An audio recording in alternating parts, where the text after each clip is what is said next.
मित्रों नमस्कार। मैं भारत के एक सुदूर क्षेत्र में तैयारी करने वाला एक छात्र रहा हूँ तथा वहाँ से मैंने प्रीलिम्स क्वालिफ़ाई किया था इस साल सिविल सर्विसेज का। और मेंस में मेरे काफ़ी अच्छे मार्क्स थे। ये सारे मार्क्स सेल्फ स्टडी के माध्यम से लाए गए थे और इनमें किसी भी कोचिंग का कोई सहारा नहीं लिया गया था। तो मैं इस समय यही चाहता हूँ कि मेरे जो दोस्त हैं, मेरे जो मित्र हैं, जो अभी अगले 7-8 दिनों में प्रीलिम्स की परीक्षा में बैठने वाले हैं, मैं ये चाहता हूँ कि मैं उनकी अगर कुछ मदद कर सकूँ तो उनके लिए बहुत अच्छा होगा और मुझे भी काफ़ी संतुष्टि होगी। मित्रों, इस समय ये जो अंतिम का 8 दिन होता है, जो मैंने खुद ही फ़ील किया है एग्ज़ाम के समय, ये काफ़ी ज़्यादा बहुत ज़्यादा एंग्ज़ायटी होती है, बहुत ज़्यादा चीज़ें दिमाग में आती हैं। जैसे कि अगर हो गया तो बहुत अच्छा होगा, अगर किसी कारणवश कुछ मार्क्स से रह गया तो फिर क्या होगा? तो इस तरह की बहुत सारी चीज़ें हमारे दिमाग में आती रहती हैं, मानव का स्वभाव है और इसका हम बहुत ज़्यादा कुछ तो नहीं कर सकते, परंतु हमारे पास कुछ जो चीज़ें मैंने की थी मैं आपको वो चीज़ें बताना चाहूँगा और इसी के लिए मैं ये वीडियो बना रहा हूँ। मेरे पास बहुत ज़्यादा सुविधाएँ उपलब्ध नहीं हैं, इसीलिए मैं एक बहुत ही साधारण सा वीडियो आपके बीच में रख रहा हूँ। मित्रों, ऐसा है कि हमारे कुछ पॉइंट्स होंगे जिन जिन पहलुओं पर हम चर्चा करेंगे। उन पहलुओं में पहली चर्चा ये है कि दिनचर्या या रूटीन क्या हो। दूसरा ये कि कितना पढ़ें, क्या पढ़ें। तीसरा कि कितने प्रश्नों को सॉल्व करें अभी के समय, और परीक्षा के दिन पहले क्या करें, और पाँचवा परीक्षा के समय क्या करें। मतलब परीक्षा में जब आप बैठें तो उस समय आप क्या करें और कि क्या हो आपको प्रश्नों को सॉल्व करने का अप्रोच क्या होना चाहिए। तो सबसे पहले हम इस बात पे चर्चा करते हैं कि दिनचर्या या रूटीन क्या हो। मित्रों, आप जैसा जानते हैं कि हमारी बॉडी में एक बायोलॉजिकल साइकिल होता है और बायोलॉजिकल साइकिल का हमारे परफॉर्मेंस पे बहुत असर होता है। और आप एक तरीके से देखें तो यूपीएससी की जो परीक्षा होती है वो इस तरीके से डिज़ाइन की गई है कि आप पूरे दिन को एफिशिएंटली यूटिलाइज़ कर सकते हैं या नहीं, उसको टेस्ट करने का एक बहुत ही अच्छा माध्यम है यूपीएससी की परीक्षा। वह इस तरीके से ही डिज़ाइन की गई है। पहली चीज़ तो हमको ये समझना पड़ेगा कि हमारे नॉलेज को तो टेस्ट करता ही है यूपीएससी। हमारे दिन भर हम काम कर सकते हैं कि नहीं, हमारी मानसिक क्षमता कितनी है, इसका भी टेस्ट करता है। और आप देखें तो बिल्कुल वही समय को फ़ॉलो किया जाता है जो समय एक ऑफ़िस का, एक कार्यालय का होता है। तो सबसे पहले दिनचर्या रूटीन अभी के समय क्या होनी चाहिए? यह दिनचर्या वही होनी चाहिए जो आपको फ़ॉलो करनी है परीक्षा के दिन, मतलब 16 तारीख को। 16 तारीख को आपका जो परीक्षा होगा वो 2 सिटिंग में होगा। पहला 10 से 12 या दूसरा 2 से 4, या फिर अगर कोई दूसरा समय होगा तो मुझे माफ़ करिएगा, क्योंकि मैं इस साल परीक्षा में अपीयर नहीं हो रहा हूँ, इसीलिए मुझे अभी टाइमिंग का पता नहीं है। तो सबसे पहले दिनचर्या रूटीन क्या हो, तो सबसे पहले मैं ये कहूँगा कि आप सुबह उठने की आदत डालें। सुबह उठने का मतलब कि अब आप 5 से 6 के बीच में तो अवश्य ही उठ जाएँ, क्योंकि हो सकता है कि उस दिन आपका परीक्षा केंद्र जो है, आप जहाँ रह रहे हैं वहाँ से थोड़ी दूरी पे हो। आपको जाने में समय लगेगा, तो आप सही समय पर निकल पाएँ और बिल्कुल फ्रेश मूड के साथ उठें। इसलिए ये ज़रूरी है कि आप अभी से अभ्यास करें कि आप सुबह 5 से 6 के बीच में उठ जाएँ, अगले 7-8 दिनों तक। सुबह उठने के बाद आप कोशिश करें कि 10 से 15 मिनट का मेडिटेशन ज़रूर करें, अवश्य करें और अवश्य करें। अ, और अगर मेडिटेशन की बात करूँ तो पर्टिकुलरली मैं बोलूँगा कि भ्रामरी और उद्गीत का अभ्यास अवश्य करें।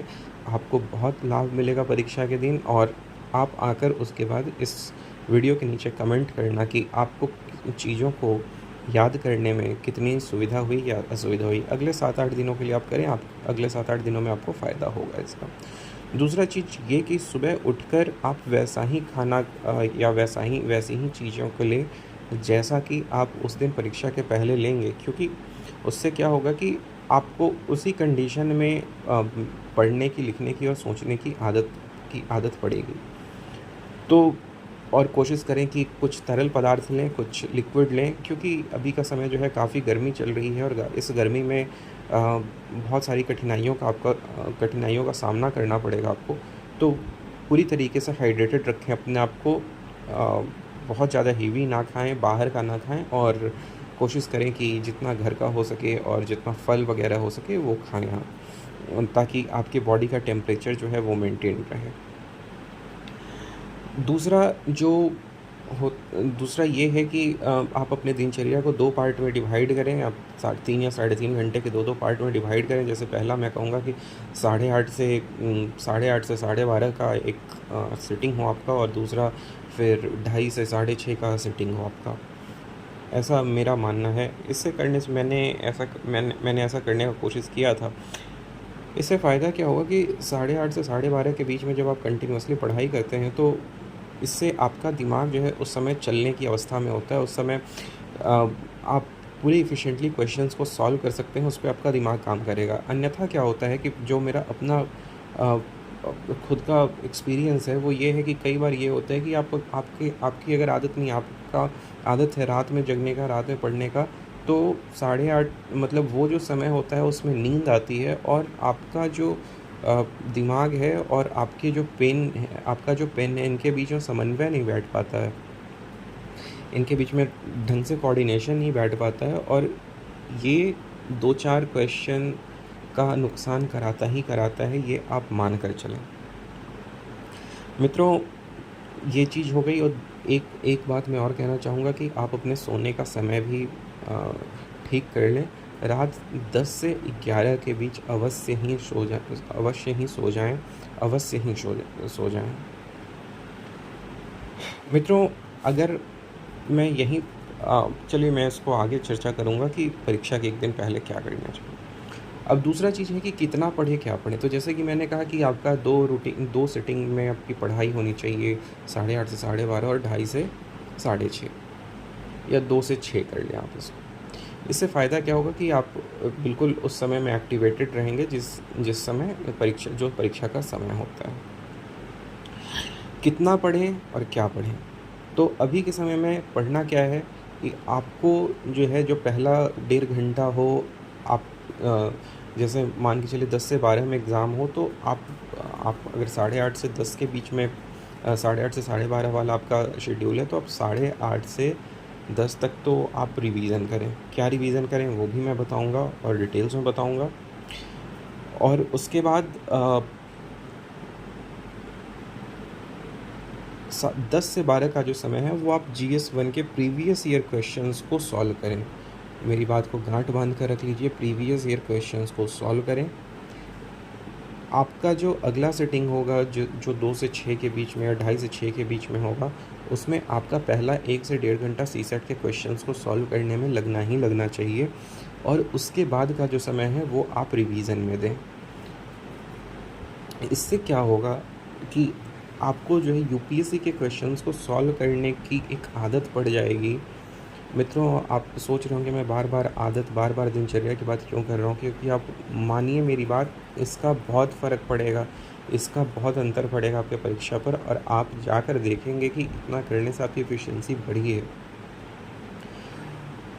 तो मैं कह रहा था कि CSAT के क्वेश्चंस को सॉल्व करें, और CSAT के क्वेश्चंस को सॉल्व करने के बाद उनका मूल्यांकन करें, उनको देखें, और ओवरऑल जो आपने पूरे सुबह से शाम तक जो क्वेश्चंस को सॉल्व किया है, जो आप सोने से पहले का जो समय है उसको यूटिलाइज़ करें, उनसे रिलेटेड चीज़ों को रिवाइज़ करने का।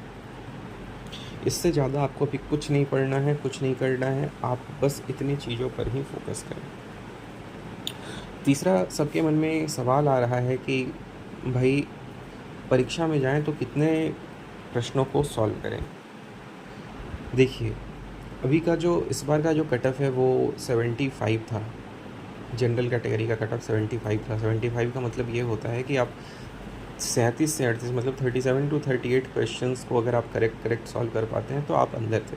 लेकिन खैर, हम इतना कम को लेके नहीं चल सकते। आप ये मान के चलिए कि आपको ये देखना है कि आपको मैक्सिमम टू मैक्सिमम क्वेश्चंस को सॉल्व करना है। पर हाँ, ये भी नहीं कि तुक्का मारना है, पर आपको कोशिश करनी है कि मैक्सिमम क्वेश्चंस को सॉल्व